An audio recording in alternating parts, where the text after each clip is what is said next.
So I've really talked in other episodes about oxytocin, and I've actually changed my approach to oxytocin since I started. But I'll tell you why it's still a hormone that I love to supplement some of the time. And the only time that I supplement oxytocin now is before sex.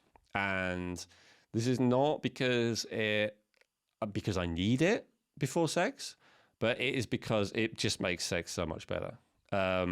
So first of all, oxytocin like increases nitric oxide. So it has I've never tried Viagra, but I guess it's like a Viagra type of effect on erections. I mean, it's extremely effective for that. But that's not why I take it. The reason why I like it is because of the intensity, the level of connection, the level of enjoyment, and enjoyment and connection. I think those are the main things that you feel, and especially if you're both doing it, that you feel with each other. So I resisted doing it for a long time because I'd read stuff about how for women, it's like a reward after sex. So I thought if you have it before sex, it would kind of get in the way of that. But it's absolutely not the case. And there's this interesting connection between oxytocin and dopamine. And dopamine is your desire neurotransmitter. And so I absolutely feel that although it relates to feeling fulfilled and satisfied, which I'll talk about in a second, conversely, paradoxically, it also massively boosts your desire and your passion and your enthusiasm. So I think it's fantastic for that purpose. Now, if I were a different person, I would use it for a different purpose. I was going to say, I'm so sorry to interrupt, but this question is banging in my head and I just have to get it out before we go on to the next thing is, how long before you are intimate do you have to take it for it to give you that enjoyment and that intensity that you were talking about? There's no have to, but the effects, if you use it intranasally or via injection, which are the two ways that are used generally, are within 2 minutes. There is also a sublingual type, which I also have, and that may take, but that doesn't take longer either because it's sublingual. It doesn't have to go through the whole digestive process. Even that's 10, 20 minutes. Basically right before. I guess it's a bit like a Viagra, don't take it unless you're absolutely sure it's going to happen. You're already in bed, you're already got your clothes off. I'm saying, right before. In a lot of ways that people might have a glass of wine or a cigarette or something, then I would whip out the oxytocin. Okay, thank you. Okay, so then with that, because you talked about how you're using it previously, and then now it's moved more over into this area. But who could this potentially be for? Not just for the intimacy aspect, but maybe they've got something else going on in their life that oxytocin may be the right thing for them. Yeah, absolutely. So oxytocin is one of the things that opposes cortisol. So oxytocin is an anabolic hormone. Cortisol is a catabolic hormone. Oxytocin is a hormone that makes you feel that everything is good as it is right now. Cortisol is a hormone that makes you feel that everything is not good as it is right now and you need to do something. So they're kind of opposite in those ways at least. The official sanctioned approved use of oxytocin medically is to stimulate childbirth. But the off-label use that is used by a lot of medical professionals for oxytocin, if they use oxytocin at all, is to help with addictions. This could be addiction to food. This could be addiction to drugs, including serious drugs, like alcoholism or heroin addiction or whatever. And it can absolutely help and include, gambling, any type of addiction. Through what mechanism or how does it help with addiction? I mean, because that's pretty incredible that it does that. It is incredible. It works by making you feel fulfilled. And I use that word very specifically. I think that often satisfied is another word they use, but satisfied has some negative connotation. Fulfilled, to me, the opposite of fulfilled is feeling a feeling of emptiness inside of you. There's an emptiness, there's a black hole inside of me, and I need to fill it up. A lot of people in the world of addiction, the 12-step programs and stuff like that, they talk about that feeling of emptiness inside and that need to fill it up. And that's why often most addictions that are cured are actually cured by substitution. So people just go to a different addiction, right? Rather than to stop being addictive and compulsive altogether. So why do we end up with that feeling of lack inside? It could be, a lack of love from a primary caregiver, or perceived lack of love from a primary caregiver at a young age. That's often what it's blamed on. But also there could be a genetic reason for that. One of our reports in our hormonal reports is about low levels of oxytocin. And what I see is those people with low levels of oxytocin, there's a good side and a bad side. The good side is they tend to be very motivated people. They're not lazy. The bad side is they're prone to all kinds of addictive behavior. So to fill up the emptiness inside, often they get a lot done. Whether it's a good thing or not will depend on other factors, right? Maybe they're working and achieving something wonderful. Maybe they're not, but they tend to be busy either way. But the bad side is often they have all these addiction issues as well. So oxytocin makes you feel fulfilled. Interestingly enough, if you look up oxytocin, I see a lot of results about the dark side of oxytocin. It doesn't necessarily make you feel loving, because that's what they first thought. Oxytocin is the love chemical. What it actually makes you feel is loved. So you're not necessarily going to love someone else, but you feel like you're loved. Now, in some cases, if you feel very loved, you can be, spoiled. You can be, what's the word? Maybe prideful or something like that, right? Like feeling very, very loved is not always necessarily to 100% positive behavior. And I think that's what they're observing when they talk about some of the dark side of oxytocin. But what you won't see is like low self-esteem behavior, addictions, feeling like you're not good enough, depression, anxiety, all of that kind of stuff that revolves around a lack of feeling loved. So, I think it's a miracle for people who have not felt loved in their lives or do not feel loved now. And feel being the operative word, right? Maybe when you were young, you had a lot of neglect or abuse, but now you're surrounded by people who love you, but you still don't feel it, right? That relates to what we talked about at the beginning of the episode of, how people can, sometimes they have millions of people love them and, everywhere they go, people are saying you're the best, and then they kill themselves because they feel so unloved. How is that possible? So that's because how you feel is not necessarily related to what's going on in reality. And so oxytocin is that mechanism of feeling loved and therefore fulfilled. Especially if there's a genetic component there for somebody, trying to figure that part out and understanding, oh, no wonder. Okay, I have this genetic thing. I don't have a lot of oxytocin.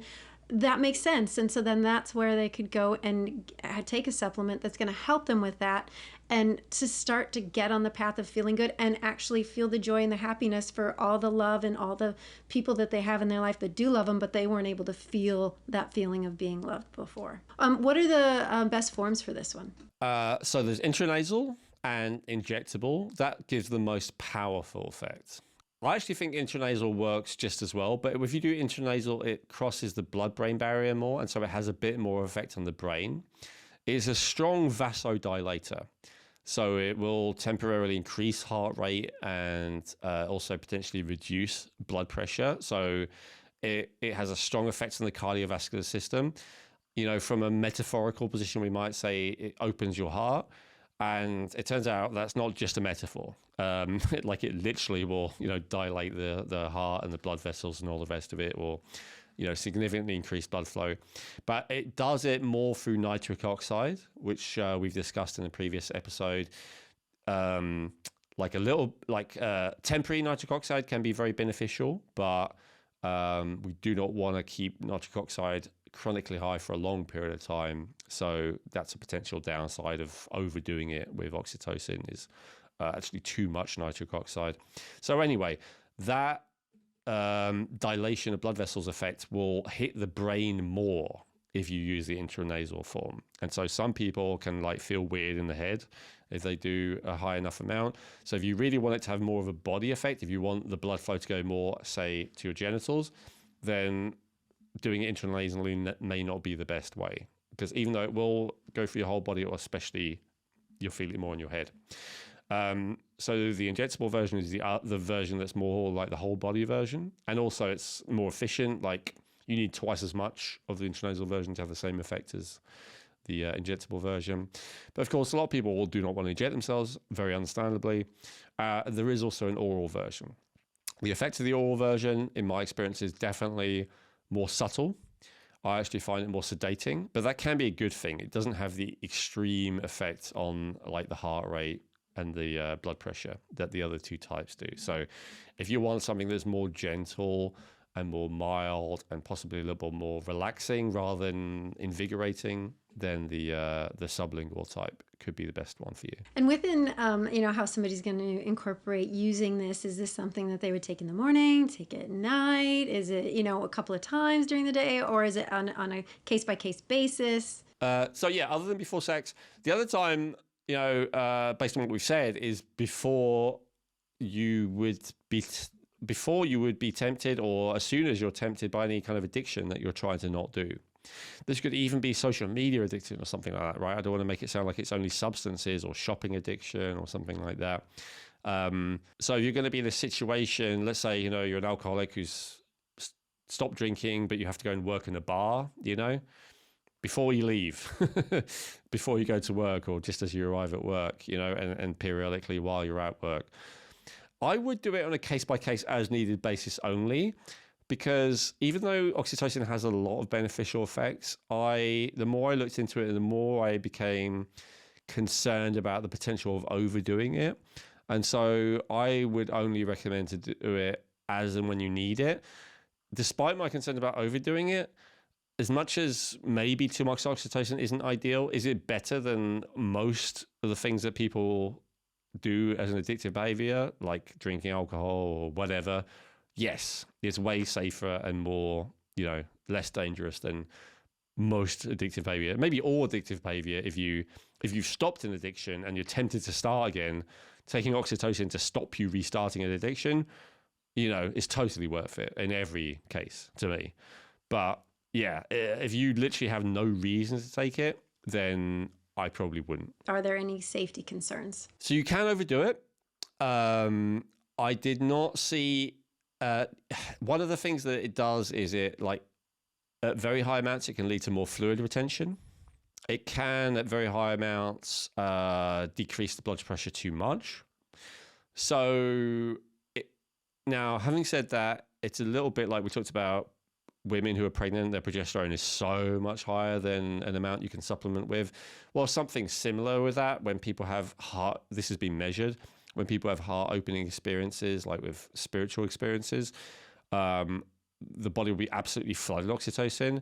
When women give birth, their body's absolutely flooded in oxytocin. So I don't believe that I've not heard of any case of someone supplementing with an amount that's actually more than what is naturally created in those kind of situations anyway. But it is something to be careful with, in terms of don't have too much at once, because it can mess with your fluids too much, mess with your cardiovascular system too much. And I also would be concerned about having it too much over time. First of all, because of the fluid retention thing. Not really because of the blood pressure thing, because it just normalizes again afterwards. I wouldn't worry about that. But the other thing that I'm aware of is that it does increase prolactin. And so prolactin is something that kind of opposes dopamine and potentially has a lot of other negative effects. It generally correlates with high levels of all the undesirable hormones. And so while oxytocin and dopamine actually work together, there seems to be that thing that if you take something that stimulates a lot of dopamine, like an amphetamine, your body will actually create more prolactin as kind of a counterweight, a counterbalance to try and bring that back into balance. And I think it's the same with oxytocin. If you have a lot of oxytocin in the short term, you'll also maybe experience more dopamine, although not in the same way as an addict does. That's a whole other story, because I actually believe that most addictive behavior is through lack of dopamine, not too much, but maybe we'll cover that another time. But yeah, overdoing it does mean you could have too much prolactin. So again, that's why I'd only use it if it's actually beneficial, or if it's, to have a really great bonding, connecting experience with someone. But I wouldn't use it like every day, just or several times a day, habitually.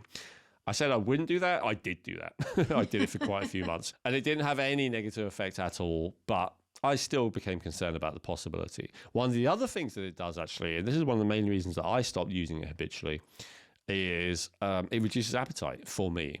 So because it makes you feel fulfilled, it actually makes you feel less hungry. As much as it makes you feel less compulsive with, smoking, drinking, whatever else, it also makes you feel less like eating. Now, that could be a very beneficial effect to someone who genuinely overeats. I say genuinely because I think a lot of the time when people want to lose weight, the problem is not overeating. The problem is that their metabolism is not fast enough. But if you genuinely overeat, I know some people do, certainly in some situations, often that overeating is because there's a feeling of emptiness inside that you're trying to fill. And so the oxytocin can again be useful for that. But that's not my position. I'm in the position of I'm trying to eat more.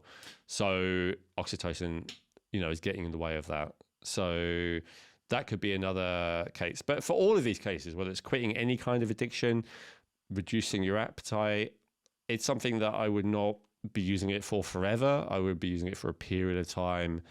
And the good thing is, which maybe heads off your next question, is not downregulating. In fact, it's kind of the opposite. And this is something that I knew as a theory, but I found to absolutely be as a reality.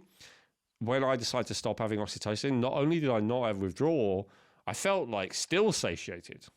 It's like it in reality, it gets cleared out of your bloodstream very quickly when you use it. So it wasn't that it was still around.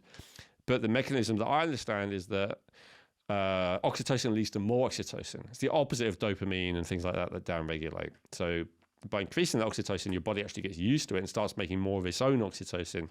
And so, as I said, I use it more recreationally now to just make sex even better, but I don't feel any need for it. Yeah, so essentially it's filling you up. And once you're filled up, then it's like, I'm good. You're actually filled up, yeah.